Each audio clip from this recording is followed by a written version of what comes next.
Hello and welcome to the Flourishing Introvert Talks with me, 𝗥𝗲𝘆 𝗣𝗀. This is the podcast that celebrates the natural gifts of introverts so that we can flourish in all situations. Episode 319, Quiet Authority of Inclusive Decisions.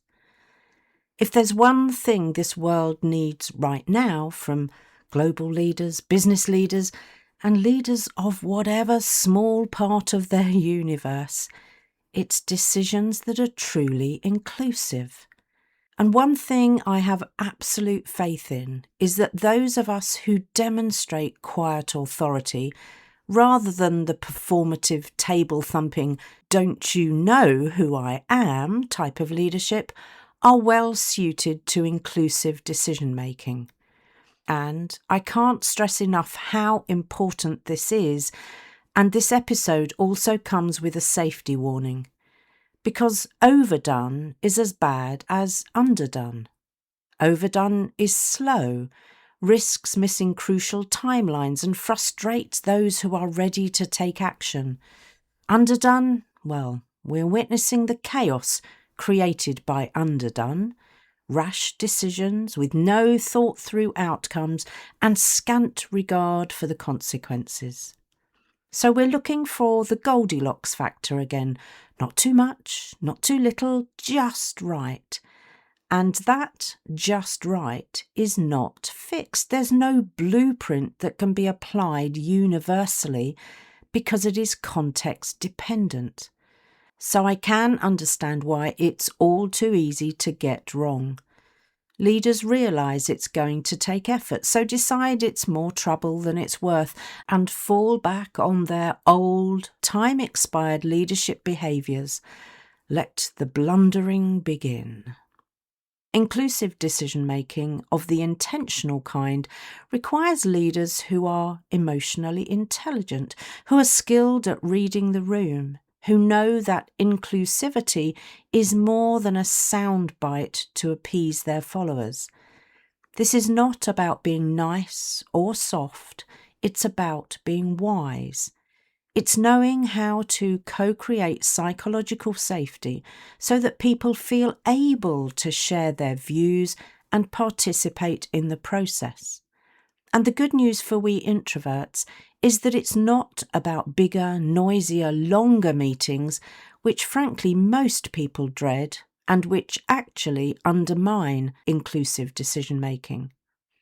Now, my background, following on from my engineering experience, includes being involved in the rollout of total quality management, so I could bombard you with umpteen decision-making tools and techniques, and they still have their place.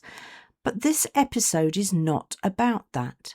It's about how we bring the humanity, the kindness and the respect back into the process, whilst also reaching sound outcomes.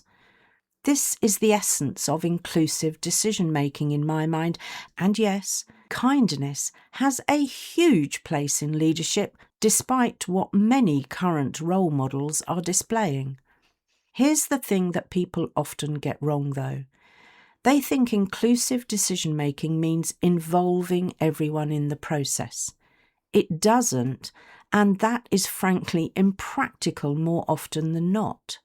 The worst case I was involved in brought together a whole host of people to brainstorm and problem solve a way forward, yet when we presented our recommendations, it turned out the decision had already been made.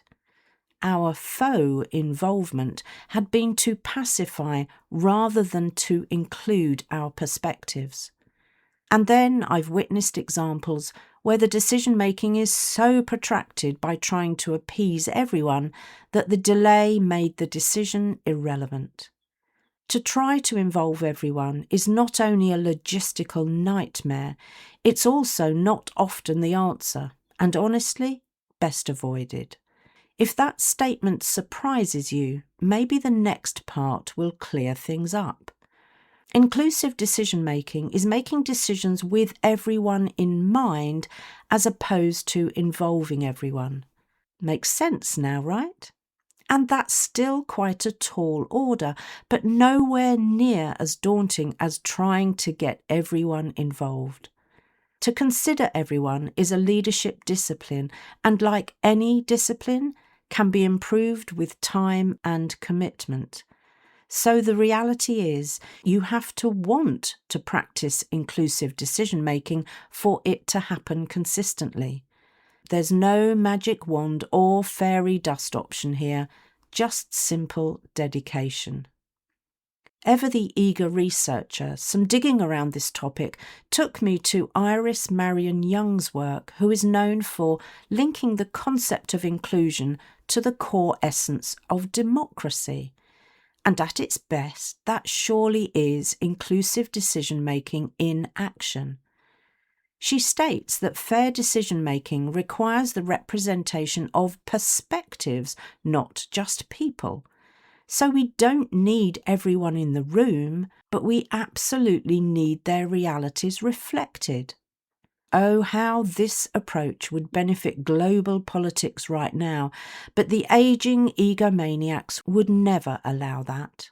It would threaten their concept of power and leadership too much. I'm not going to get overly political here though, so let's narrow the focus a little. Here's what representation of perspectives means for managers and leaders in business. They need to know their people well enough at a human level to know their opinions, hopes and fears, not just know them at a superficial, functional, transactional level. How often do we take the time to ask what our people's perspective is though? I'll venture rarely to never. Don't have time for that, we say to ourselves. Work to be done, targets to crush, boxes to tick. I'm not naive enough to ignore that there will always be pressures to deliver, but honestly, have you considered or maybe experienced the cost of selfish, myopic, inconsiderate decision-making? I have, and the price is extortionate. Now, knowing introverts as I do, getting to know people can be where it gets tricky, especially for those who stand steadfastly behind the "I hate small talk" banner. I've said it before and I'll say it again. Small talk is the gateway conversation to the meaningful conversations we crave, and in this case, to discovering the perspectives, hopes and fears of those around us. Don't get me wrong, I dislike banal small talk as much as the next introvert, if that's all there is. But I know how to use it as an opener, so it's those techniques that I share with my clients. And it's the tiny bits of small talk that build bridges and open the doors, enabling us to get to know our people better. I have a personal success measure that works pretty well for me. I know when a decision is truly inclusive because I don't have to shout about it and bully people into submission. There's also none of that "you're either on the bus or you're left behind" nonsense, because I have sought appropriate representation. There's no need for the ultimatums that leave people no choice, because they should always have choice and feel sufficiently safe psychologically to exercise that choice.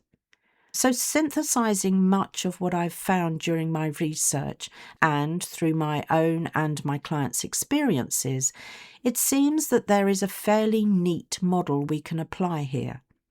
At the risk of simplifying a complex concept, I see it as a classic Boston-type 2x2 matrix, with the two axes being intention and representation. The sweet spot is clearly where high and meaningful intention meets high and meaningful representation. And yes, the meaningful is significant in both cases. It takes an individual with all of the skills and qualities previously mentioned to action the nuances within this matrix according to each situation. And they are all skills that can be developed if the appetite is there. Some of them seem to be the natural territory of introverted leaders who epitomise quiet authority, so I really believe we have a head start. So I ask you, who would you rather be led by? A leader who makes decisions mostly to suit themselves and to their advantage, or a leader who knows how and when to consider the perspectives of others, especially those at the sharp end? I know which I'd rather have, and the inclusive decision makers are those whose loyal followers stay with them for the right reasons.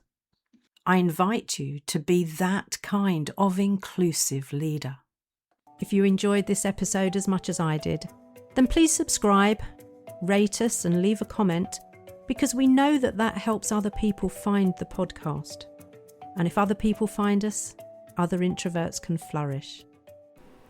You are listening to an Intentional Media Production podcast.